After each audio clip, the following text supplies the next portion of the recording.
নমস্কার বন্ধুরা, আশা করি আপনারা সকলেই ভালো আছেন। আজকে আমাদের সকলের ব্যস্ততার জীবনে আমরা সবাই কম বেশি ব্যস্ত থাকি। তো চলুন আজকে স্পেশালভাবে ঘরে কিভাবে সুন্দর করে বিরিয়ানি বানানো যায় সেই সহজ পদ্ধতিতে সেটাই দেখাতে চলে এসেছি। নিয়ে নিয়েছি 1 কেজি চিকেন, নিয়ে নিয়েছি কিছু মশলা, নিয়ে নিয়েছি 2 চামচ ধনে গুঁড়ো, 2 চামচ জিরে গুঁড়ো, 2 চামচ লঙ্কার গুঁড়ো, 2 চামচ চিকেন মশলা, 2 চামচ বিরিয়ানি মশলা এবং ছোট 1 চামচের মতো হলুদ। আপনারা আপনাদের পরিমাণ মতন কিন্তু মশলাটা নিয়ে নেবেন। নিয়ে নিয়েছি 5টা বড় পেঁয়াজ টুকরো করে কেটে নিয়েছি, 2 চামচ লবণ এবং 2 চামচ চিনি। নিয়ে নিয়েছি 2টো রসুন এবং আদার পেস্ট বানিয়ে নিয়েছি। নিয়ে নিয়েছি 5-6 চামচ দই এবং কিছু সাদা তেল। রসুন আদার পেস্টটা দেখুন, এই 2টো রসুন এবং আদা পেস্ট করে নিয়েছি। আপনারা আপনাদের পরিমাণ মতন রসুন আদার পেস্টটাও নিয়ে নেবেন। এইভাবে সমস্ত মশলা নিয়ে এরপরে চিকেনটাকে ম্যারিনেট করে আপনাদের 1 থেকে 2 ঘন্টা রাখতে হবে। দিয়ে দিয়েছি রসুন আদার পেস্ট, দিয়ে দিয়েছি সমস্ত মশলাগুলোকে যা যা নিয়েছিলাম, দিয়ে দিয়েছি এরপরে আপনার গুঁড়ো গরম মশলা দিতে কিন্তু অবশ্যই ভুলবেন না। নুন, চিনি, যা যা মশলাগুলো নিয়েছিলাম সমস্ত মশলাটা কিন্তু দিয়ে দিয়েছি 2 চামচ, ছোট চামচের 2 চামচ গুঁড়ো গরম মশলা নিয়ে নিয়েছি। এরপরে দিয়ে দিয়েছি আপনাদের দই, যেটা দই নিয়েছিলাম দইটাও দিয়ে দিয়েছি এবং দইটা আমার এখানে 250 গ্রাম মতো দই নিয়েছিলাম, দই দিয়ে দিয়েছি। দিয়ে দেওয়ার পর ভালো করে এটাকে কিন্তু মাখিয়ে নিতে হবে।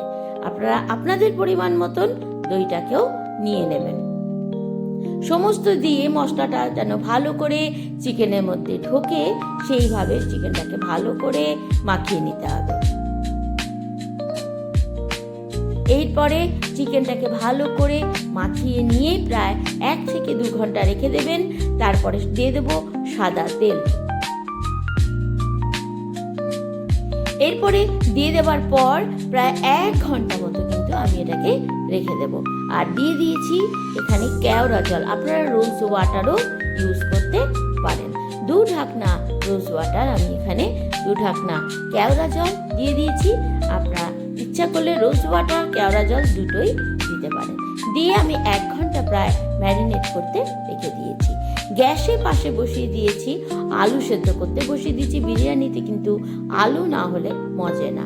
তো আলুগুলোকে আলুর দমের মতন কেটে একটা সিটি দিয়ে সেদ্ধ করে নিলাম। আপনারা এখানে ফুড রং সেদ্ধ করার সময় ইউজ করতে পারেন, আমি কিন্তু এখানে ইউজ করিনি, একটু হলুদ দিয়েছিলাম হালকা। দিয়ে দিয়েছি গ্যাসে কড়াই বসিয়ে ওখানে 6 চামচ সাদা তেল দিয়ে পেঁয়াজগুলোকে দিয়ে দিয়েছি গোটা গরম মশলার মধ্যে আপনার দারচিনি, এলাচ, লং সমস্ত কিছু আছে। আপনারা ইচ্ছা করলে জায়ত্রী দিতে পারেন, স্টারও দিতে পারেন।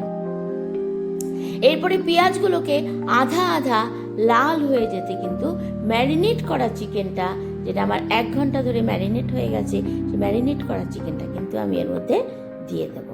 চিকেন যত ভালো কড়াইয়ের মধ্যে করে কষাতে পারবেন, সেই চিকেন থেকে যে জলটা বেরিয়ে যাবে সেই জলেই কিন্তু চিকেনটা ভালো করে কষে যাবে। এখানে কোনো এক্সট্রা জল কিন্তু চিকেনের মধ্যে মেলাতে হবে না। এই জলটাতে যে মশলাটা লেগেছিল সেইটুকু জলই আপনারা দিতে পারেন এবং সেই জলেই কিন্তু চিকেনটা কমপ্লিট তৈরি হয়ে যাবে। এইভাবে চিকেনটাকে পাশে বসিয়ে তৈরি করে নিতে হবে।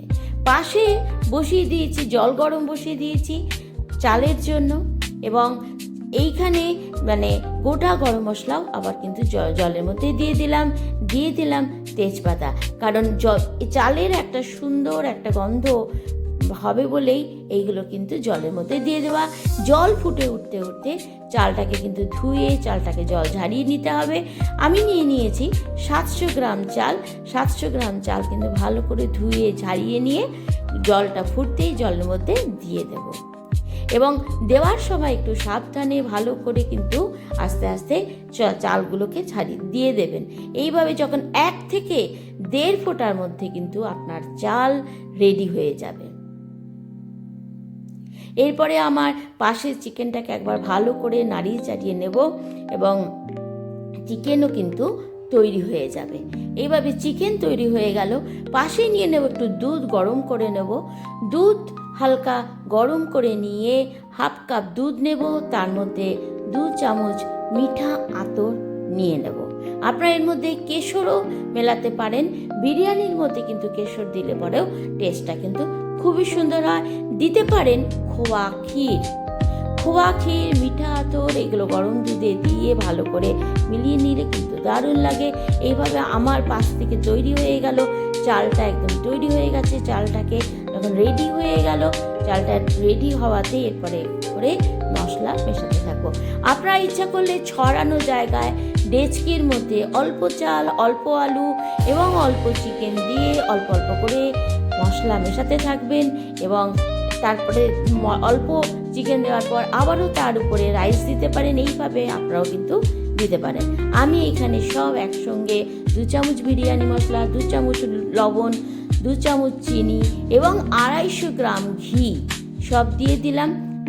সব দিয়ে দেওয়ার পর এর মধ্যে দিয়ে দেবো যে আমি দুধটা তৈরি করে রেখেছিলাম মিঠা আতর দিয়ে, সেই গরম দুধটাও কিন্তু এর মধ্যে মিলিয়ে দেব এবং দিয়ে দেবো 2 চামচ কেওড়া জল, আবারও দিয়ে দিতে হবে এবং মিঠা আতরও আপনারা ইচ্ছা করলে দিতে পারেন এবং কেওড়া জল, মিঠা আতর দুটোই কিন্তু আপনারা দিতে পারেন। এইগুলো দিয়ে দেওয়ার পর আলুগুলো কিন্তু এক এক করে ছেড়ে দেবো। দুধটা দিয়ে দেওয়ার পর আলুগুলো এরপরে সেট করে দেব। আলুগুলো দিয়ে দেওয়ার পর এরপরে দিয়ে দেব চিকেনটাকেও কিন্তু চিকেনটাকেও দিয়ে দেব। আলুগুলো এইভাবে সেট করে দিতে পারেন এবং যত আপনি ছড়ানো জায়গায় আপনি এই চাল, আলু এবং অল্প চিকেন, তারপরে মশলা দিলেন, তারপরে আবারও একটু চাল দিলেন এবং চিকেন দিলেন, তাতে কিন্তু সেটিংটাও খুব সুন্দর হয়। আমার এখানে একটাই জায়গা বলে এইভাবে আমি তৈরি করে নিয়েছি এবং এইভাবে চিকেনটাকে দিয়ে কিন্তু সেট করে নিয়েছি। তো এটাই হচ্ছে সহজ পদ্ধতিতে কিভাবে আমরা অল্প জায়গার মধ্যে তৈরি করতে পারি। বসিয়ে দিয়েছি গ্যাসে ফ্রাই প্যান এবং ফ্রাই প্যানটা গরম হতেই কিন্তু এখানে আমি দমে বসিয়ে দিলাম চালটা এবং চালের উপরে কিন্তু দেখতে পাচ্ছেন একটা শিলনোড়া বসিয়ে দিয়েছি। আপনারা আটা মেখে আটা কিন্তু চারিদিক দিয়ে লাগিয়ে দিতে পারেন, তাতেও কিন্তু বেশ ভালোভাবে তৈরি হয়ে যায়। আধা ঘন্টা লাগবে। প্রথমে 10 মিনিট ফুল আছে, তারপরে 10 মিনিট সিমে আছে এবং 10 মিনিট বন্ধ করে কিন্তু আধা ঘন্টার মধ্যে আপনার রাইসটা তৈরি হয়ে যাবে।